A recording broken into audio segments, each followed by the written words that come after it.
My parents had a maths tutor for me because they wanted to be amazing at maths.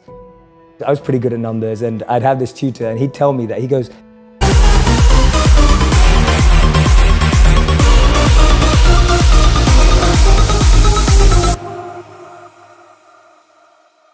stayed in my head. I was just like, wow, so as long as I'm trapped by what my parents think, I can actually never find the answers to the real questions of life. Most of us just throw ourselves into the deep end and then try swim and figure it out.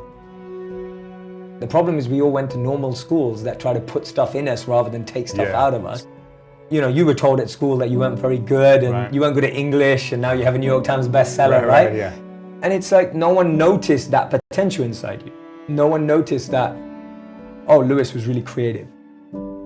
And you're not the only person. There's so many people who feel like that. So the modern schooling system didn't extrapolate your self-actualization, your element, and just try to put maths, English, science inside. So the point is that you're trying to get to such a strong foundation that when you interact in the world, you're going with a sense of strength, fuel, energy to make a difference. Rather than going into the world and then going, oh my God, where am I, trying to figure it out.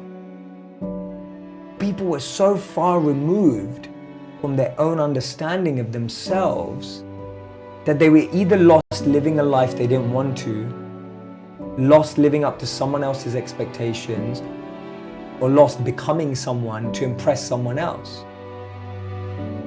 How many of you have a crazy dream or a crazy goal? I want you to write out in the comment section, what is your crazy dream? The dream that keeps you up at night is the real dream you should be chasing. But to chase that dream, to find that dream, to make that dream a reality, you need a strategy, right? A dream without a plan is just a wish. Tony Robbins said that, right? A dream without a plan is just a wish.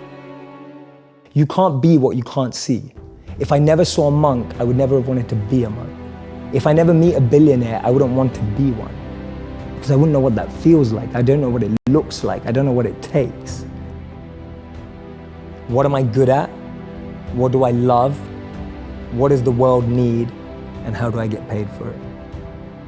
To me, those four help you unlock your passion. I often say to people, your passion is for you, your purpose is for others. Your passion makes you happy. But when you use your passion to make a difference in someone else's life, that's a service, that's a purpose. My goal has never been financially or materially oriented. I see that stuff as a byproduct of doing what you love. I genuinely believe that. It's always been that way around for me. My focus is to create entertainment that truly has educational value, but without us always knowing it. I think we all learn best when we don't know that we're learning. If we're all pushed into a classroom and told we have a class, we're all not listening. Start at a place where you have self-awareness, self-actualization, you have figured out what works for you, what your strengths are. So I think it starts even at a physical level. Anyone who's a physical fitness or a health coach will know that different bodies need different food, different sleep, different fluids. We don't all need the same thing. Me and you with different body types can't do the same workout. Our bodies have different tolerances in different things. That's self-awareness at the physical level. We know our limits, we know what we can do, we know what we can't do, we know what our challenge is.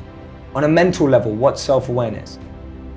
Knowing what type of people I like to be with. Knowing who helps me grow and who drains me. That's mental self-awareness. I believe that the answers come from within, and we're not asking the right questions. I feel we're always looking for the right answers, not the right questions. And the biggest companies that we respect today, the biggest organizations, all came from trying to answer a question. It all came from trying to solve a problem or a question that we were able to identify. So my work comes from a very simple study that I read that said the most successful people in the world choose education over entertainment. And the most unsuccessful people in the world choose entertainment over education. I know people who graduated at 21 and didn't get a job till they were 27. I know people who graduated late at 25 and they found work immediately.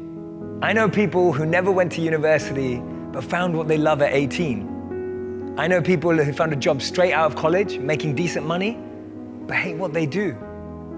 I know people who took gap years and found their purpose. I know people who were so sure about what they were going to do at 16 and changed their mind at 26. I know people who have children but are single.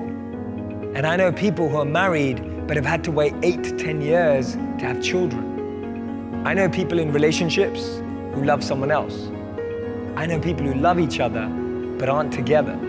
So my point is, everything in life happens according to our time, our clock. You may look at some of your friends and think that they're ahead of you, or maybe some of them you feel are behind. But everything happens at their own pace. They have their own time and clock, and so do you. Be patient. At age 25, Mark Cuban was a bartender in Dallas. It took till 32 for J.K. Rowling to be published for Harry Potter after being rejected by 12 publishers. Ortega launched Zara when he was 39. Jack Ma started Alibaba when he was 35. Morgan Freeman got his big break at 52. Steve Carell only got his break after 40 years old.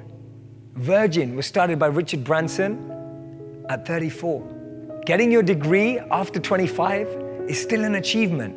Not being married at 30 but still happy is beautiful. Starting a family after 35 is still possible. And buying a house after 40 is still great. Don't let anyone rush you with their timelines. Because as Einstein said, not everything that counts can be counted, and not everything that's counted truly counts. And this is the most important thing. I want you to be able to create meaningful, purposeful, fulfilling lives for yourselves, and learn how to use that to make an impact and a difference in the lives of others. That will be true success.